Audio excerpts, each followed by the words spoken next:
Muy buen día con cada uno de todos ustedes. En esta oportunidad hablaremos de un elemento muy importante que forma parte del sistema eléctrico y para ser más específico estaremos hablando de nuestro alternador. Este elemento es considerado como el corazón de un sistema eléctrico, ya que es el que se encarga de suministrar correctamente el flujo de corriente necesario para cada sistema en los diversos ámbitos. Bien puede ser para sistema hidráulico, sistema del motor, sistema de transmisión, ya que esto influye en cada sistema que tiene un equipo. El alternador tiene como función o finalidad transformar una parte de la energía mecánica proveniente del motor de combustión a energía eléctrica, como lo hemos mencionado, para el correcto abastecimiento de suministro eléctrico en el equipo. Inicialmente, cuando estamos comenzando en este maravilloso mundo, lo primero que se nos viene a la mente al pensar en un alternador es el sistema eléctrico, como por ejemplo aquí cableados, conectores, un diagrama eléctrico, por ejemplo también el claxon, mediciones con el multitester, o también incluso la batería, y también lo que es más común y a lo que asociamos más con la corriente, que serían las luces, ¿no?, que están en todos los equipos. Y también, como por ejemplo lo que podemos ver mucho en la estación del operador, todos los interruptores, switches, la pantalla digital que tiene el operador, que todo esto claramente está funcionando con corriente eléctrica. Sin embargo, ya cuando vamos avanzando, profundizando en este maravilloso mundo, nos damos cuenta que no solamente es lo que creíamos lo que se alimenta de esta electricidad, sino también otros sistemas que son también igual de importantes para el equipo. Sistemas como por ejemplo tenemos el sistema de motor y sistema de la transmisión. En el motor podemos encontrar diversas partes eléctricas, muy aparte de la computadora, ¿no? Por ejemplo tenemos diferentes sensores de temperaturas, tanto en el riel común como en el monobloc también. Tenemos en el cigüeñal y en el eje de levas tenemos dos sensores muy importantes que son de velocidad, el sensor NE y sensor G. Sin olvidar claramente también, por ejemplo, lo que es nuestro sistema de combustible. Ahí tenemos una inyección, un sistema como un riel, pero la inyección es realizada de manera electrónica, controlado por una computadora. Y por ejemplo, estos inyectores tienen solenoides y esto funciona con corriente. También aquí, por ejemplo, la transmisión. Esta cuenta con diferentes grupos de solenoides para la operación de los diversos paquetes de embrague, ¿no? Tantos paquetes de embrague que pueden ser direccionales como también para velocidades. Y también tiene sensores de velocidad para la entrada de la transmisión, que es en la parte de aquí, y en la parte inferior para la salida de la transmisión tiene también sensor. Con esto podemos entender de que la corriente o electricidad cumple un papel fundamental y crítico para el correcto funcionamiento de cada sistema en un equipo. Y no solamente en un equipo de maquinaria pesada, sino también puede ser en un vehículo automotriz u otro vehículo automotor, ya que las aplicaciones son variadas. Ahora, una vez ya habiendo reconocido esta importancia que tiene el alternador, comencemos con las partes. Primeramente, una de las partes iniciales y más subestimadas vendría a ser la polea, ¿no? Ya que este también es un componente muy importante porque es el que se encarga justamente de acoplar esa energía mecánica por medio de su polea y una faja hacia el motor. Este sería la fase inicial del alternador para que comience la producción de corriente, así que tiene que estar funcionando correctamente. Y a continuación tenemos el elemento móvil de un alternador, el cual es conocido como inducido o rotor, el cual tiene en la parte central una bobina y alrededor cuenta con unas masas o uñas polares para la amplificación del campo magnético que vamos a ver más adelante. También tenemos el estator. Esta es la parte fija de un alternador y es en donde se va a generar nuestra corriente alterna trifásica. También muy importante los diodos rectificadores que vamos a ver más adelante para que se pueda convertir a continua esta corriente que inicialmente viene a ser alterna.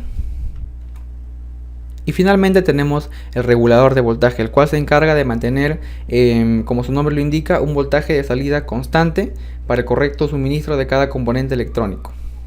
Aquí podemos apreciar finalmente una vista en desglose, ¿no?, para ver mejor los componentes y la ubicación de cada uno de estos.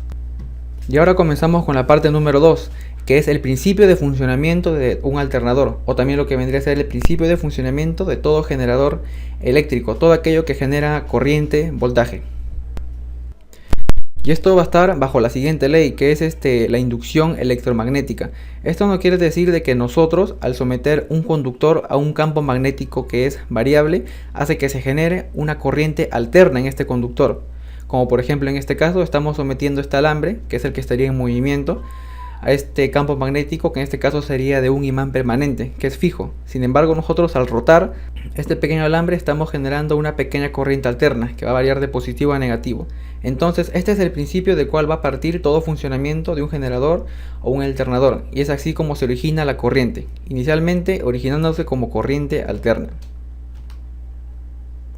Y esto claramente, para poder validarlo, para poder corroborar, podemos medirlo con un multitester y vamos a ver cómo la corriente va a oscilar constantemente de positivo a negativo. Parte 2.1. A continuación vamos a ver una serie de diversos gráficos en los cuales vamos a apreciar cómo ha ido evolucionando este alternador, cómo han sido los principios y cómo ha ido paso a paso mejorando para llegar a una fase que ya sería la definitiva. Inicialmente, ya basándonos en nuestro principio de inducción electromagnética, ya se ha creado aquí una corriente alterna en este pequeño conductor. Una corriente alterna monofásica, porque tan solamente tenemos un solo alambre. Aquí se ha optado por poner un conmutador, el cual hace de que esta corriente, de lo que está oscilando en positivo y negativo, pasa a una corriente continua, ¿no? Gracias a este conmutador. Y esto funciona de la siguiente manera, ya que la bobina va a pasar por una parte específica solamente en este lado izquierdo, y aquí para la parte derecha en una parte específica por este lado derecho.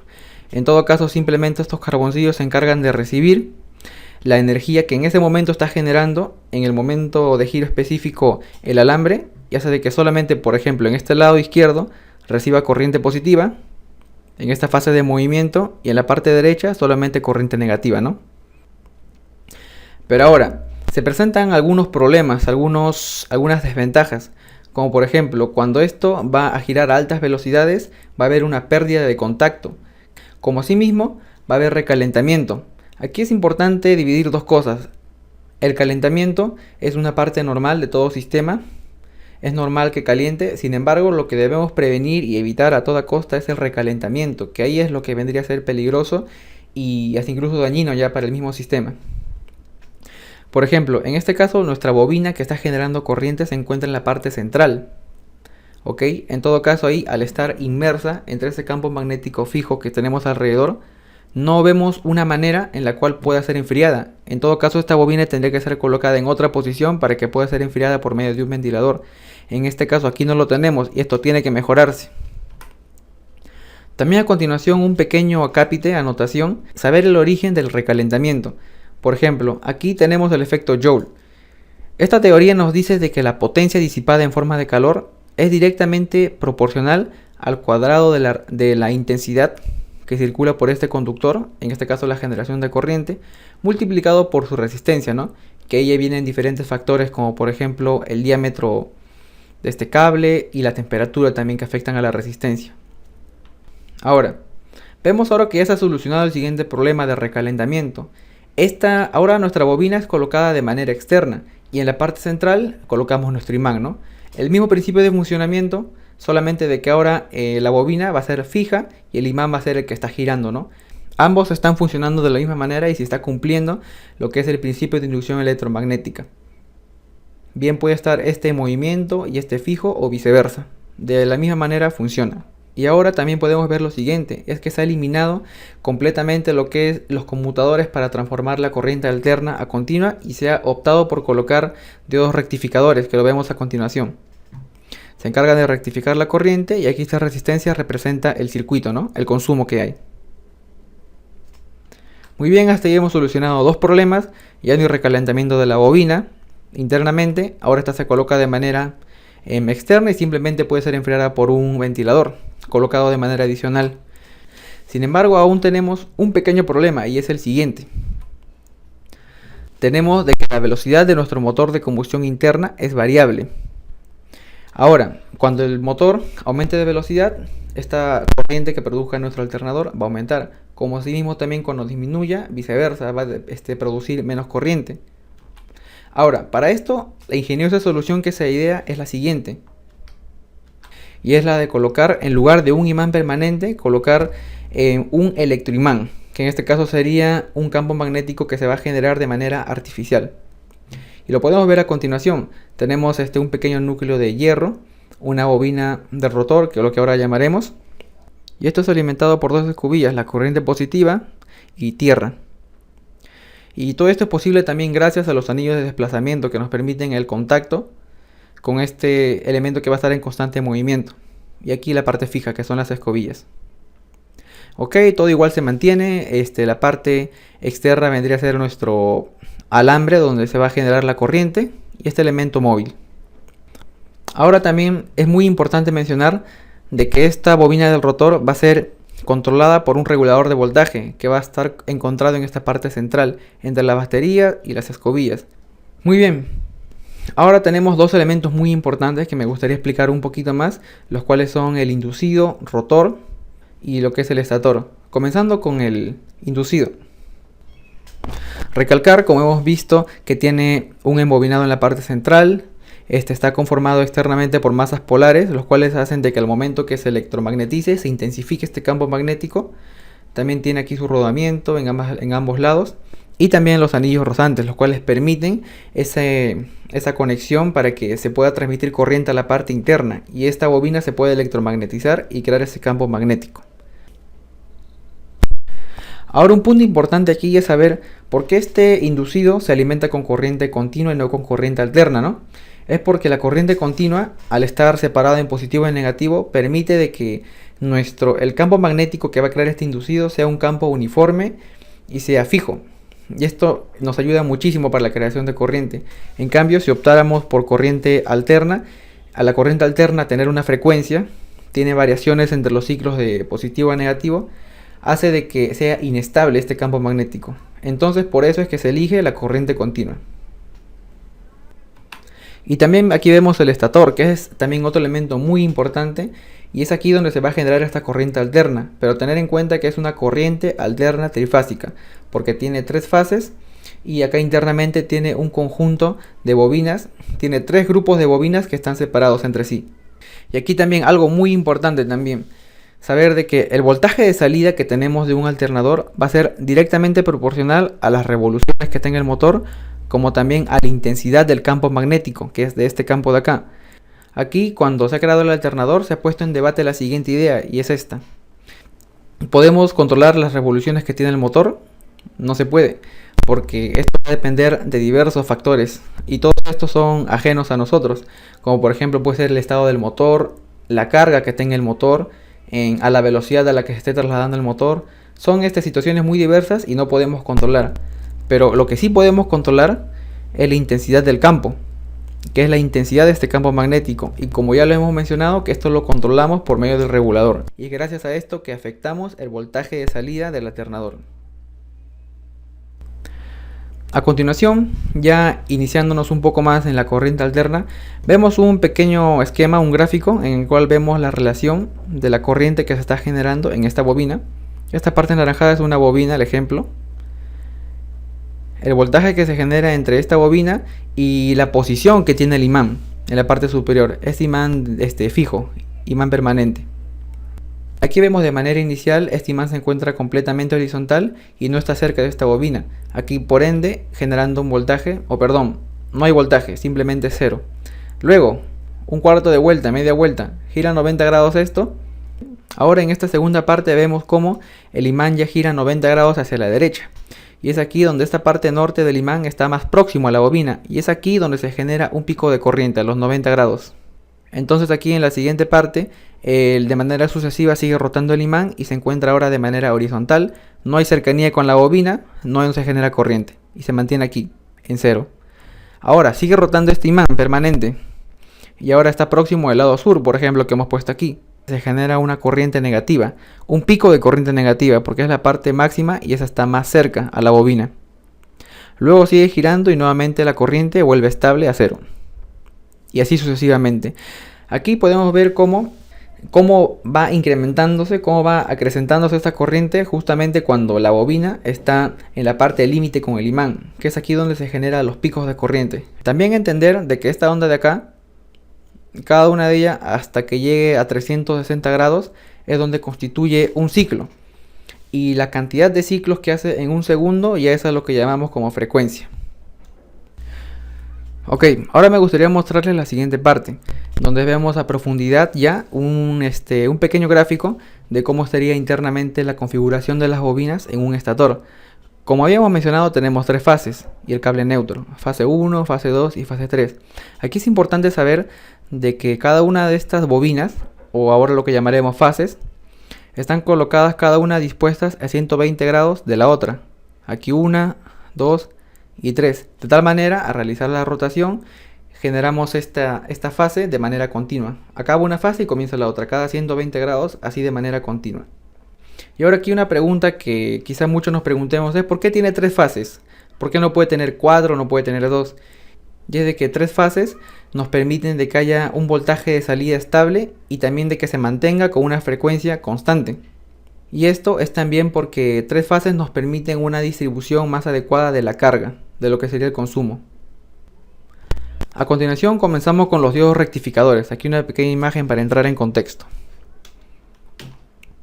Primero, identificación de elementos. Aquí tenemos la bobina del estator, cada una de las fases, una fase, dos fases, tres fases. Tenemos el puente de diodos rectificadores, una resistencia, que es un ejemplo del consumo que hay, los circuitos eléctricos y demás consumidores eléctricos, y el par de baterías, ¿no?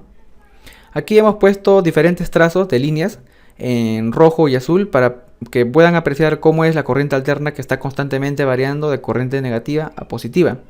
De cada una de las fases está variando constantemente de corriente. Sin embargo, luego aquí ya cuando entra esta parte importante que es los diodos rectificadores, es donde la corriente logra separarse y se forma un circuito de polaridad invariable tanto para positivo como negativo. A los que están en la parte superior se le llama como diodos positivos y a la parte inferior diodos negativos.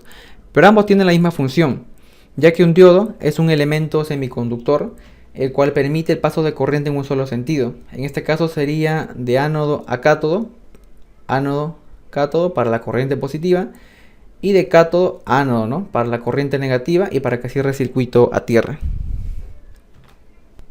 A continuación en este gráfico podemos ver las ondas senoidales de lo que vendría a ser de cada una de las fases de nuestra corriente trifásica. Aquí tenemos una fase, aquí tenemos otra fase y aquí tenemos la tercera. ¿Ok? Luego que esto haya pasado por el proceso de rectificación quedaría así, una vez haya pasado por los diodos rectificadores. Y ahora, esta corriente aún tiene picos y bajas, y para solucionar este problema lo que se coloca es un condensador o también lo que llamamos un capacitor. Este tiene la función de absorber esos pequeños picos de corriente y soltarlos inmediatamente cuando haya un descenso en la corriente, ¿no? Y de esta manera logrando estabilizar un poco más la corriente y para que sea óptimo. A continuación tenemos la regulación de voltaje. En este caso hemos puesto el ejemplo de un regulador de voltaje electrónico, que ya serían de los más modernos, pero la función es siempre la misma. La función que tiene un regulador de voltaje es la de mantener el voltaje de salida del alternador de una manera constante, independientemente de la velocidad que tenga el motor. Esto sería lo básico. Y a continuación vamos a comenzar explicando un regulador de voltaje, pero ahora la característica que tiene esto es de que vamos a comenzar con la explicación de un regulador de voltaje electromecánico. Esto es con la finalidad de poder entender a profundidad las bases de cómo es el funcionamiento y también a poder aprender cómo eran los inicios de este funcionamiento y cómo ha ido mejorando. Iniciamos con la identificación de partes para poder entender. Tenemos aquí ya lo que hemos visto, la bobina de estator, tenemos los diodos rectificadores, la bobina del rotor o inducido, tenemos una resistencia. Tenemos aquí un elemento que vamos a llamar placa contactora, el cual aquí tiene un pequeño péndulo, una unión, y está unida en su contraparte por un resorte que tiene una precarga, ¿ok? Y haría un movimiento que sería así más o menos, hacia la parte superior y hacia la parte inferior. Aquí tenemos el par de baterías y aquí, en esta parte de abajo, también uno de los protagonistas de lo que va a ser de regulador de voltaje, que es la bobina del regulador, ¿no? El cual es simplemente una bobina que está enrollada en un núcleo de hierro y el cual se electromagnetiza cuando está funcionando. Una vez ya conociendo las partes, comencemos con el funcionamiento. Aquí la corriente ya es rectificada, luego se separa en corriente positiva y aquí tierra. Ok, luego va normal, continúa su flujo, llega a las baterías, llega para aquí y ahora se divide aquí en tres puntos. Inicialmente pasa por la parte de la bobina, y esto hace que se electromagnetice, ¿no? Y hace de que atraiga materiales ferromagnéticos. En este caso, al electromagnetizarse de manera moderada este elemento, esta bobina, hace de que atraiga un poco esta placa contactora, vence un poco la tensión de resorte y se mantenga de manera neutral. Aquí luego continúa esta corriente, llega al punto P1 pero no hay pase, aquí vemos que está separado. Pasa entonces por la parte izquierda, llega a pasar por la resistencia, hay un pequeño diferencial de tensión aquí, y pasa por medio de esta placa contactora y llega aquí a la bobina del rotor. Ok, perfecto, y la siguiente contraparte cierra circuito a tierra, hasta ahí perfecto. Estamos en un funcionamiento en equilibrio cuando está el voltaje normal de salida del alternador. Pero ahora de pronto se presenta el siguiente tema, que es de que supongamos que baja el voltaje de salida del alternador. Y en este caso me gustaría aclarar también dos cosas que son muy importantes. En el voltaje de salida puede deberse a diversos factores, sin embargo hay dos que son los más importantes y considero que son críticos para esto. Como ya hemos visto, la velocidad del motor puede bajar, puede descender las revoluciones, pero también hay otro, es de que este voltaje de salida del alternador puede deberse que está bajo debido a la alta demanda energética, ya que al haber mucho consumo, el voltaje va a disminuir, es lógico. Entonces, aquí pasaría lo siguiente. Habíamos mencionado que tenemos una bobina de regulador en esta parte.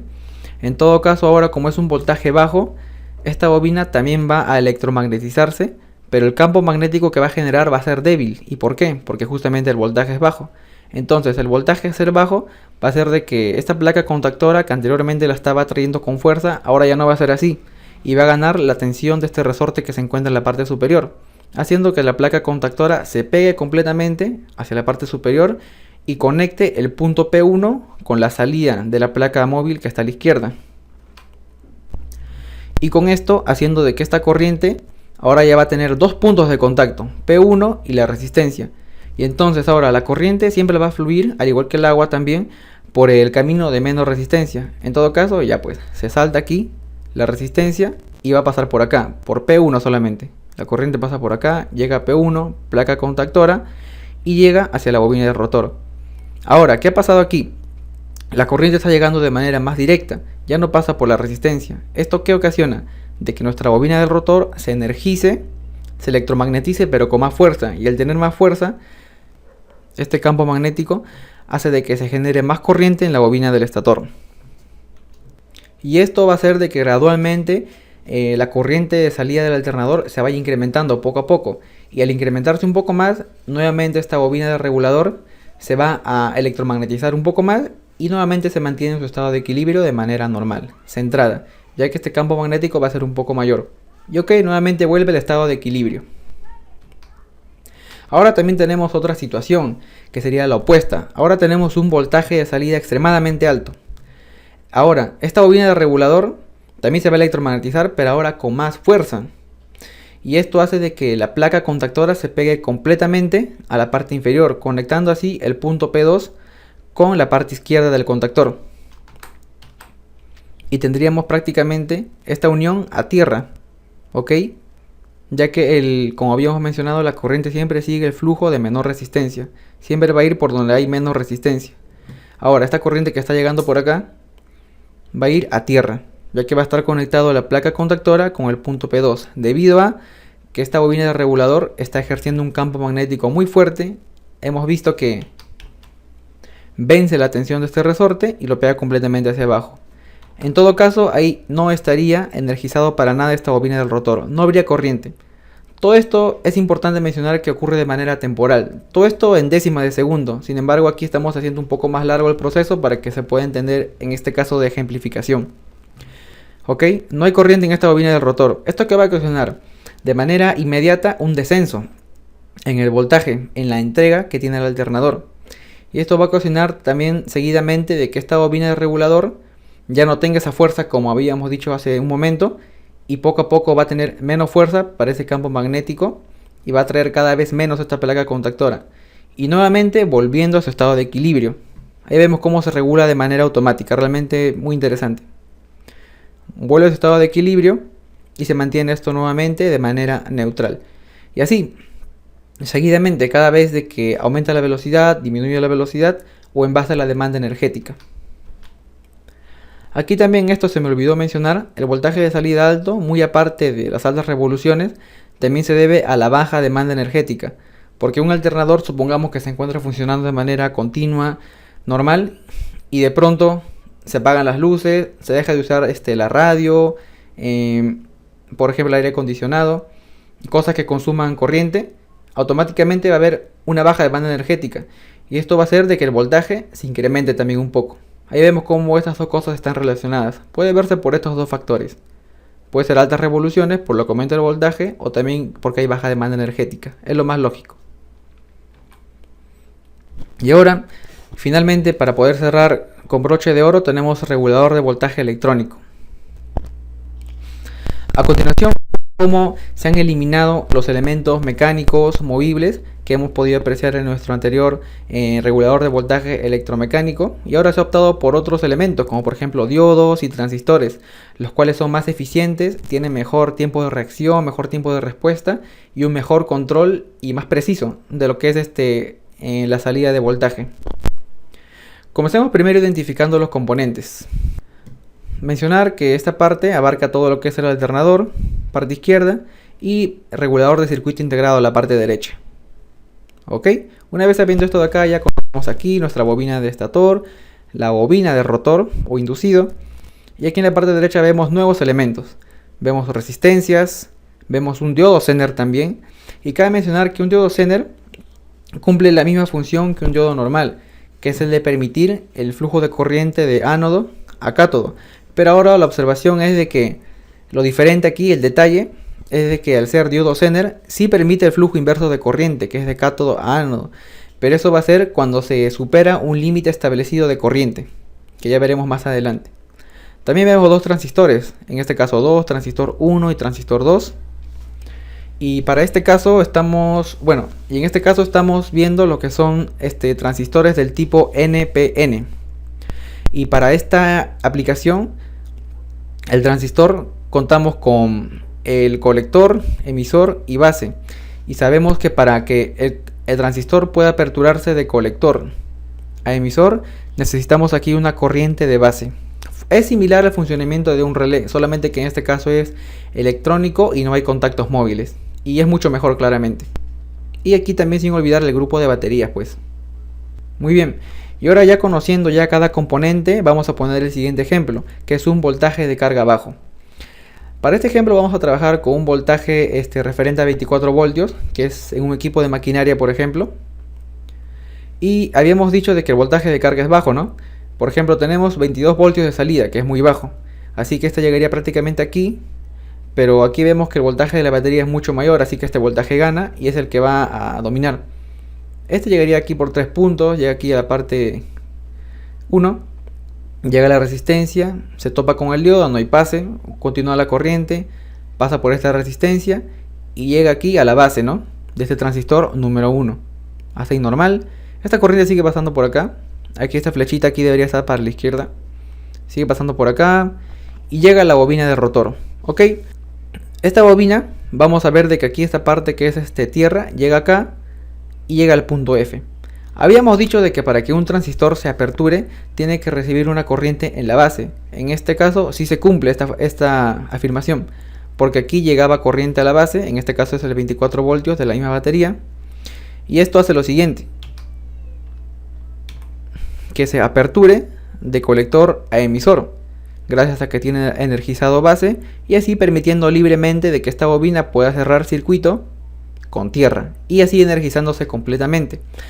Es importante mencionar que la corriente en este momento que está recibiendo esta bobina de rotor es la corriente procedente de la batería, ya que es la que está predominando porque es el mayor voltaje actualmente, ¿no? 24 voltios. Entonces esta bobina del rotor se está alimentando con 24 voltios. Y al permitir completamente el cierre de circuito a tierra, este voltaje que inicialmente era bajo va a ir aumentando. Ahora ya culminado con nuestro ejemplo anterior, tenemos también un voltaje de carga, pero a la viceversa, que es un voltaje alto, en este caso más 30 voltios. Aquí voy a hacer una pequeña mención de un dato, que es el de un voltaje de carga real, de lo que sería lo correcto para una batería o grupo de baterías de 24 voltios. Y en información de manual menciona que debe ser 28.5 voltios. En este caso hemos puesto un voltaje de carga para ejemplificación un poquito más alto, el cual es 30, para poder trabajar en este circuito. Entonces, se está generando 30 voltios. Esta corriente claramente gana los 24 voltios, tiene una mayor tensión. Y aquí primero la parte de la izquierda, pasa nuestra resistencia y aquí a la base, normal, ok. Continúa para acá, llega a la resistencia, al diodo Zener, ok. Y también a la parte derecha y llega para la batería. Pero ahora va a estar llegando 30 voltios. Necesitamos de una manera urgente que este voltaje descienda para que pueda ser el óptimo, el adecuado. Si no, nuestros componentes eléctricos se malogran. Y es aquí donde entra lo siguiente, donde sucede lo siguiente. Habíamos dicho de que el diodo Zener tiene un voltaje de apertura que se llama voltaje Zener. Y es justamente aquí donde entra función y es el protagonista del diodo Zener. Y pasa lo siguiente. Aperturamos el diodo Zener porque el voltaje es alto, su voltaje de apertura es 30 voltios y ahora pasa esta corriente por este nuevo lugar que no habíamos visto. Pasa esta corriente por acá, llegando a la base de este transistor. Entonces, ¿qué pasa si energizamos la base de un transistor? Aperturamos el paso de colector a emisor. Entonces, aquí está aperturando colector, emisor y ahora vemos a dónde conecta, que es a tierra. Ahora, lo que estamos haciendo es volver tierra toda esta parte de acá y esto se vuelve tierra. Pero ahora, ¿qué pasa? Anteriormente, nuestro transistor número 1, que es este, estaba operando, como vemos a continuación. Sin embargo, ya como se ha aperturado el diodo Zener, aquí en la imagen, esto se vuelve tierra. En todo caso, esta base ahora ya no tiene alimentación para el transistor 1, lo cual hace que corte y prácticamente se cierra este transistor y no hay paso de corriente de colector a emisor. Y al no haber paso de corriente, esto afecta directamente a nuestra bobina de rotor que tenemos acá. Le está llegando correctamente voltaje, corriente positiva más 30 voltios. Sin embargo, no hay cierre de circuito. A tierra por acá. Llega al punto F y no puede cerrar circuito porque aquí se le ha quitado esta alimentación que tiene en la base. Entonces, esto va a causar un drástico descenso de la corriente ya que temporalmente está desactivado la bobina del rotor. Y así es como opera realmente. Va a haber un descenso de corriente hasta que nuevamente pueda hallar un equilibrio.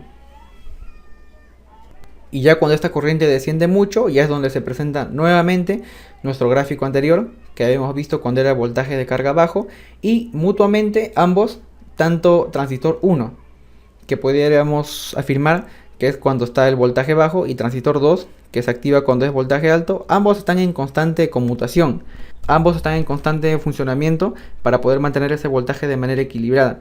Y teniendo en cuenta también los dos factores que hemos mencionado anteriormente, que es en base a la velocidad del motor, como también en base a la demanda de energía que requiere el equipo, que es la carga.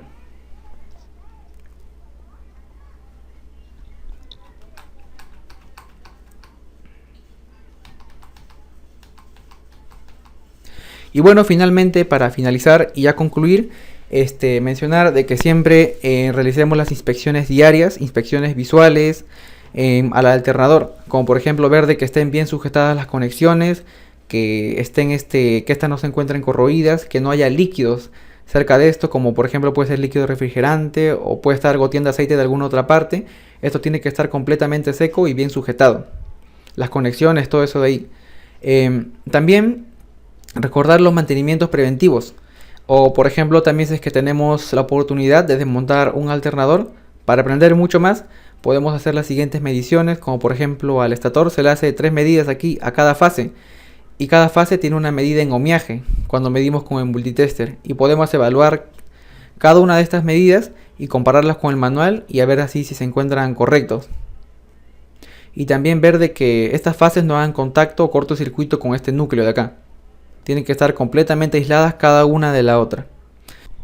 Y también sin olvidar aquí nuestros diodos rectificadores. En multitester o multímetro podemos ver una opción que es especializada para solamente probar los diodos. Y ahí podemos verificar si es que estas se encuentran correctos o si no ya para su respectivo cambio. También otra prueba muy importante aquí, y esto es de que mayormente donde se presentan fallas y ciertos problemas, debemos verificar que esté completamente aislado este rotor de lo que vendría a ser las uñas polares o tierra, ¿no? Acá. Cuando nosotros hacemos medida en estos anillos rozantes, ponemos una punta del multímetro acá y la otra va a esta parte metálica, y viceversa acá también. En este otro anillo rozante y la parte metálica. Tiene que haber continuidad cero en esto de acá. No tiene que haber nada de contacto para que pueda funcionar correctamente y no haya un cortocircuito. También mencionar finalmente ya los rodamientos, verificar los estados y también el juego axial que tiene el alternador para que para que no pueda haber mucha vibración al momento de su funcionamiento. Y finalmente, en caso tengamos un multitester con la función de pinza perimétrica, nosotros ahí también podemos medir en vivo, en tiempo real, cuál es la corriente que está suministrando el alternador a la máquina. Y nosotros podemos ya ahí hacer diferentes pruebas, un calado, diferentes consumos eléctricos al máximo, por ejemplo. Y ahí poder ver el máximo rendimiento del alternador y compararlo claramente con lo que son lecturas de manual, ya con los datos para poder hacerlo bien. Ok, y bueno, finalmente espero que este video haya sido de mucha utilidad para todos ustedes. Como hemos visto, la importancia del alternador, comenzando también por las partes, una pequeña evolución para ir comprendiendo ese contexto en el cual ha ido evolucionando el alternador. Hemos visto las mejoras que han ido habiendo en el alternador. Hemos visto los reguladores también, comenzando por uno de un mecánico, uno más simple, pero donde hemos podido aprender las bases, como también ya lo que es más moderno. Por ejemplo, uno lo que es digital, ¿no? Que hemos visto también. Eso sería todo. Espero de que les haya gustado mucho el video y de que también hayan aprendido algo nuevo. Recuerden siempre estar informándose, educándose y en busca del conocimiento. Muchas gracias.